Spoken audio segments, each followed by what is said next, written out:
তো নমস্কার বন্ধুরা, আশা করি সবাই ভালো আছেন।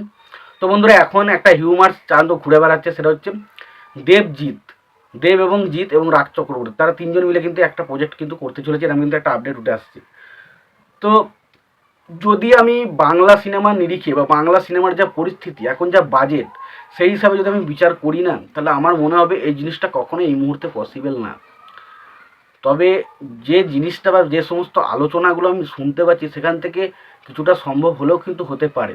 কারণ আমরা বিভিন্ন জায়গা থেকে এরকম একটা আপডেট পাচ্ছি যে যেখানে রাজ চক্রবর্তী তিনি কিন্তু এই ছবিটার জন্য কিছু সময় জিতের সাথে এবং কিছু সময় দেবের সাথে অলরেডি মিটিং করেছে, এবং তারা এইখান থেকে এই বিষয়টা থেকেই পর থেকে বিভিন্ন জায়গা থেকে হিউমার আসছে যে হয়তো আমরা দেবজিৎকে আবারও রাজ চক্রবর্তী সিনেমায় একসঙ্গে দেখতে পেতে চলেছি।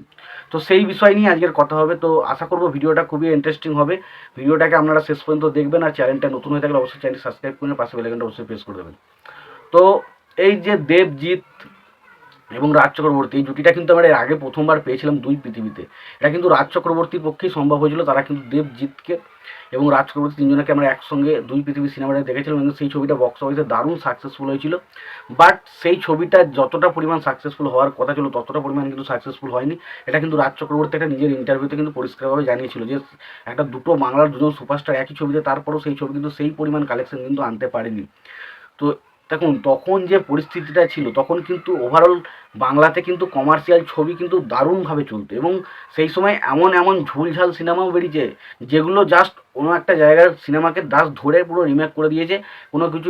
কোনো কিছু বদলানোর সিন নেই, কিন্তু সেই ছবিটা কিন্তু হুড় করে বক্স অফিস থেকে কালেকশন করে বেরিয়ে গেছে। কিন্তু সেই পরিস্থিতি আর এখনকার পরিস্থিতির মধ্যে কিন্তু অনেকটা ফারাক রয়েছে, অনেকটা ফারাক। তাই এখন কিন্তু হুট করে যে দেবকে বা জিতকে দিয়ে একসঙ্গে দিয়ে একটা ছবি করাবো, সেটাও কিন্তু একটা চাপের ব্যাপার। প্রথমত হচ্ছে এখানে বাজেট ইস্যু। কারণ এত বাজেট, যদি দেখুন দেবকে জিতকে নিতে গেলে তাদের মিনিমাম পারিশ্রমিক হচ্ছে 1.5 কোটি টাকা করে, আমি কম করে যদি ধরি, তার 3 কোটি টাকা তাদের পারিশ্রমিক লেগে যাবে। এবার ধরুন দেবজিৎকে যখন নেবে, তাদের পেছনে একটা ভালো অভিনেতা নায়িকাকে নিতে হবে, তাকেও মোটামুটি 1-1.5 কোটি টাকা এরকম করে মোটামুটি 4 কোটি 5 কোটি এমনি তাদের এই জাস্ট মানে শুধু পারিশ্রমিকই 4-5 কোটি টাকা বাজেট হয়ে যাবে। আর তারপরে যদি সিনেমাটা করতে আরও খরচ 2-3 কোটি টাকা লেগে যাবে, তো 7-8 কোটি টাকা যদি বাজেট হয়ে যায়, সেই ছবিটাকে হঠাৎ করে এসে রিকভার করা এই মুহূর্তে বাংলা থেকে খুব অসম্ভব। কারণ বাংলাতে যে ছবিটা এখন বক্স অফিসে সুপারহিট বা ব্লকবাস্টার হচ্ছে, সেই ছবির কালেকশন 3 থেকে 4 কোটি। হার্ডলি এমন একটা ছবি বেরোয় যে ছবিটা হয়তো খুব বেশি হলে, এবং সেই ছবিটা স্পেশালি ফ্যামিলি ড্রামা ছবি, কিন্তু এমন একটা ছবি বেরোয় যেখানে 7-8 কোটি টাকা কালেকশন হয়। তো সেখান থেকে এই মুহূর্তে যদি আমি ভালো করে এই এখনকার পরিস্থিতির দিকে বিচার করি, তাহলে আমার মনে হয় না কখনই দেবজিৎ এবং রাজ চক্রবর্তী এই মুহূর্তে একসঙ্গে আসা সম্ভব।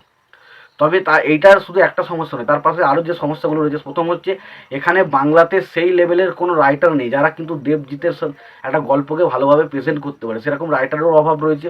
তারপরে তার পাশাপাশি এই মানে বাকি তো বললাম, বাকি সমস্ত দিকেই কিন্তু প্রবলেম রয়েছে। আগে যেরকম গান বেরোতো, এখন কিন্তু সেই গানও কিন্তু সেভাবে আসে না। বা এখন কিন্তু সমস্ত কিছুতেই কিন্তু বাংলাতে কিছু না কিছু সমস্যা রয়েছে, যত সমস্যা রয়েছে, এবং সেগুলো যদি ভালো করতে হয়, সেখানে বাইরে থেকে মানে টেকনিশিয়ান নিয়ে আসতে হয়। সুতরাং বোঝা যায় যে বুঝতেই পারছেন ছবিটা কিন্তু বাজেট অনেকটা বেশি হয়ে যাবে। সেখানে বাজেট রিকভার করা, হয়তো বক্স অফিসে ছবিটা ভালো চললেও বাজেট রিকভার করাটা কিন্তু একটা ইম্পসিবল ব্যাপার হয়ে যাবে। তাই হঠাৎ করে আমার মনে হচ্ছে যে এই যে বিষয়বস্তুটা, যেটা তো জাস্ট হিউমার। তবে এই যে যদি বিষয়টা যদি হয়ে যায় না, যে দেবজিৎ এবং রাজ চক্রবর্তী একসঙ্গে আসে না, তাহলে আমার থেকে বেশি কেউ খুশি হবে না। কারণ সত্যি কথা বলছি, আমি বাস্তব কথা হিসাবে বলছি, যে এখন যা পরিস্থিতি, সেই হিসাবে কিন্তু বাংলাতে এখন দুটো বড় স্টারকে একসঙ্গে কাজ করানো সম্ভব নয়, কারণ সেই বাজেটটা উঠবে না। তবে এটা হতেও পারে পরবর্তী সময়, যখন বাংলায় কমার্শিয়াল ছবি যদি কিছু সাকসেসফুল হয়, যদি আস্তে আস্তে কমার্শিয়াল ছবির মার্কেটটা বাড়ে, তাহলে অবশ্যই হয়তো দেবজিৎকে আমরা একসঙ্গে আবার সিনেমা করতে দেখি। তো যদি এই দেবজিৎ একসঙ্গে সিনেমা করে, সেটার জন্য আমি খুবই এক্সাইটেড থাকবো। বাট এখন যদি পরিস্থিতি হিসাবে আমি যদি বিচার করি, তাহলে আমার মনে হয় যে এটা কিন্তু একটা ইম্পসিবল ব্যাপার বলে আমার মনে হয়। তো তোমাদের এই বিষয়ে কি মতামত তোমরা জানিও। আর দেবজিৎ কি সত্যি রাজ চক্রবর্তীর সাথে আসতে চলেছে, সেটাও তোমরা জানিও। তোমরা যদি ভিডিওটি পছন্দ হয়, লাইক কমেন্ট শেয়ার করে দিও। চ্যানেলটা নতুন হয়ে থাকলে অবশ্যই চ্যানেলটি সাবস্ক্রাইব করে নিয়ে পাশে বেল আইকনটা অবশ্যই প্রেস করে দেবো। ভালো থেকো, সুস্থ থেকো, দেখা হচ্ছে পরের ভিডিওতে।